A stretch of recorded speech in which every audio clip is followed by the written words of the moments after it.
Today, we're diving into what might be the most ambitious project humanity has ever undertaken: building artificial intelligence.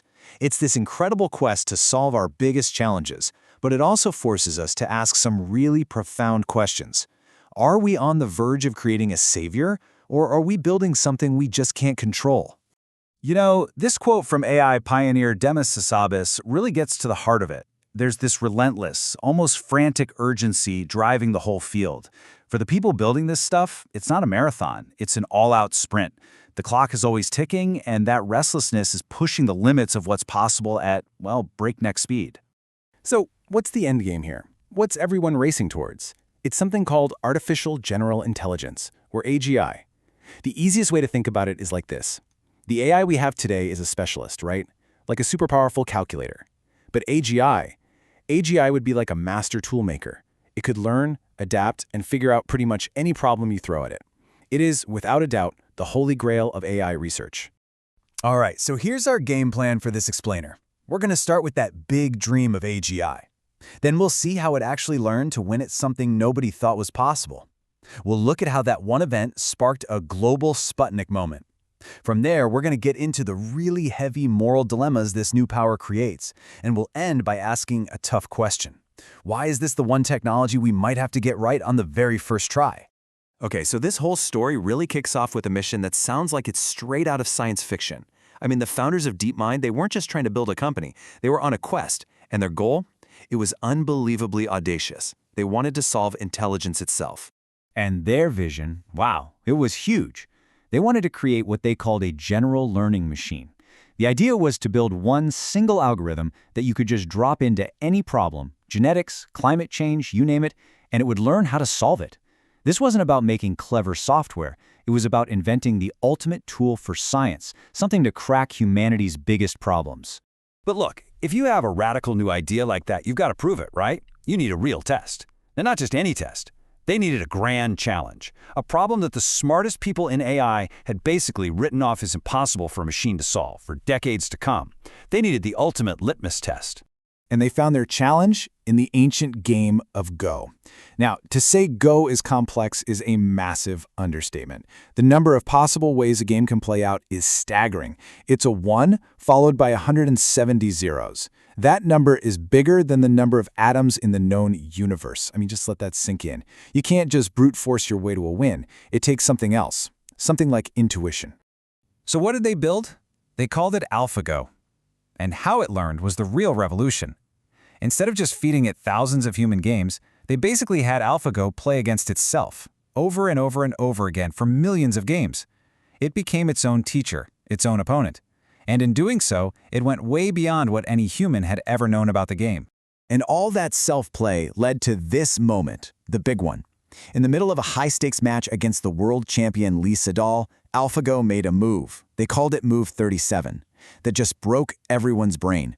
It was so weird, so alien that the commentators were just speechless. As one of them said, not a single human would have even considered it.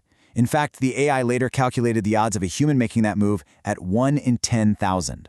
It wasn't just a smart move, it felt like creativity. So what happened? The machine won. 4 games to 1.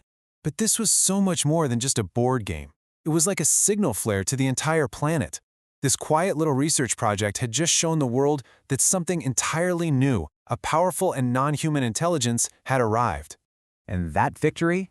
It didn't just stay in the world of gaming. Oh no, the shockwaves from that win triggered a global chain reaction. It created what a lot of people now call a Sputnik moment for the age of AI.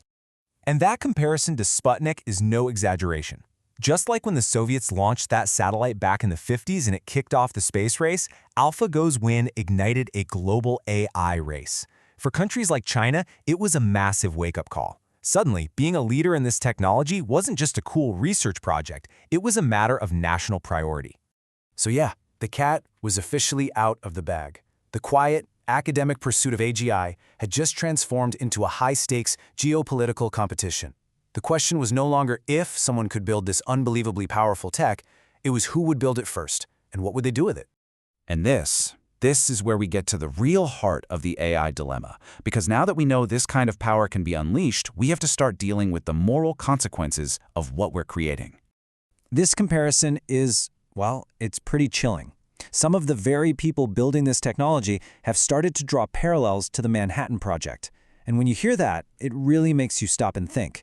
It highlights the incredible moral weight on the shoulders of people creating a technology that could literally remake our world, or potentially break it. So that's the question we all need to start asking ourselves, right?